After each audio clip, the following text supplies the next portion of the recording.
Hi there, and welcome to the Everyday Entrepreneur Podcast, where I, Caitlin Fritz, help you reach your entrepreneurial potential. Together, we can build your dream social impact business so that you can leave a legacy beyond your 9-to-5. Hello, and welcome to this week's episode of Everyday Entrepreneurship. My name is Caitlin. And if you're joining for the first time and maybe thinking, who am I listening to? I just want to give you a quick introduction. I have been in your shoes, so rest assured. I know what it's like to take an idea on paper, a sketch, a prototype, and turn it into a business that has led me to be recognized by the likes of Startup Magazine and Forbes. But more importantly, I've been able to use my personal experiences and working with over 700 founders worldwide to share with you some lessons, tips, tricks, and also really awesome inspirational interviews with entrepreneurs, because I believe we should be lifting up the everyday entrepreneur just as much as we lift up the millionaires next door. So on today's episode, I want to talk about kind of the underbelly of marketing that early stage founders and business entrepreneurs forget about. And that is not the fancy Instagram campaigns, not the LinkedIn advertising or, chic, shiny branding. That's a tongue twister. I want to talk about you. You as a founder, as a business owner, are your biggest microphone. You are the megaphone for your mission, for your vision, and for your impact. And oftentimes we get so focused and hung up on promoting our product, promoting our offerings or our service that we forget about us.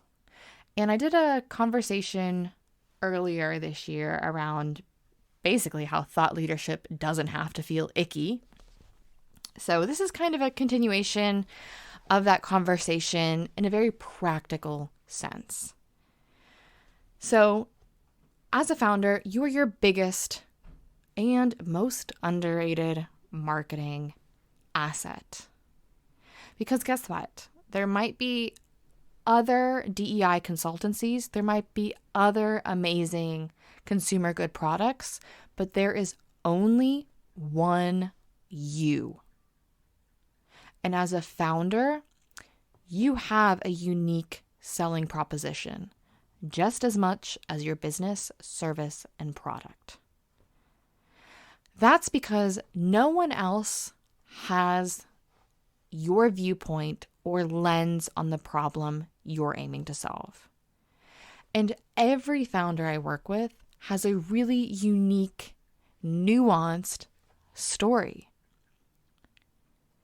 Your experience, your problem-solving ability, your tenacity, those are elements you should be promoting and marketing in your personal brand. Once again, I feel like personal brand is one of those terms that maybe feels a bit weird, but I just want you to take it as your viewpoint, stance in the world. So as a founder, you have authority in your own arena, and you have a voice on the problem you're aiming to solve. You need to be sharing that. You need to be shouting about your experience, your route to entrepreneurship. You need to be highlighting your mission, your vision, all of these elements that make up your business. Because people invest in people before they ever meet your product or service. I say that 100 times, and I mean it 100 times. If you are able to position yourself as a thought leader, as an individual with expertise in the problem you're trying to solve, you will be able to generate more demand. That means demand from investors. That means demand in partners, clients, users, and cheerleaders. Because in today's day and age, we really need to be generating demand, I would say, before your product, service, business is even launched. Well, launched isn't finalized. People want to build relationships with the businesses, founders, and individuals.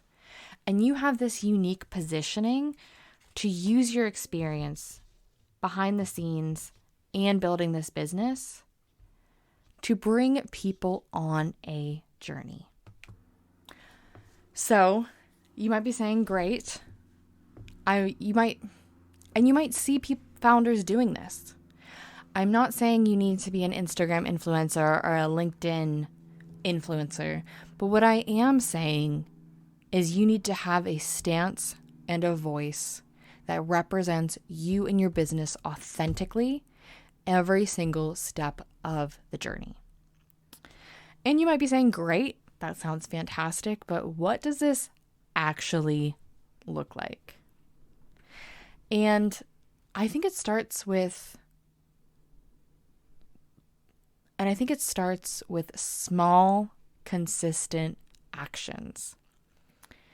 So I've been guilty of this. It's summertime, kind of getting off the grid, routine might be thrown to the wayside, guilty as charged. But if you are able to stretch that self-promotion muscle, start with once a week, then maybe go to twice a week. And do it in a way that is authentic to you. Some people love writing. Other people love being on video. Some people enjoy talking. Start small but consistent. And I wanted to give you a few really simple prompts, 5 simple prompts that can get you started so that hopefully you can generate demand with your networks and your audiences. So, number 1, share why you started your business. Everybody wants to know the behind the scenes of what triggered this, what sparked this idea. Write a LinkedIn post, an Instagram. Keep it short and snappy, but share with people what motivated you to take that step and that leap to be a problem solver and entrepreneur. And write it from the heart. Number 2, what in your background, whether that's personal, professional, academic, has supported you in building your business? I read a really awesome LinkedIn post about how someone's experience being a parent actually sparked their business. Other individuals I've worked with, they've been studying cancer cells all their life, and they wanted to take this research into the real world. What about you? What in your past could you share that helped you support your business? Number 3, what has been your biggest hurdle thus far?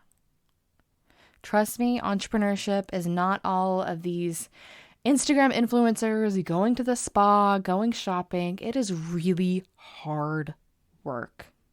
And oftentimes, if you're a solopreneur, it's really lonely work.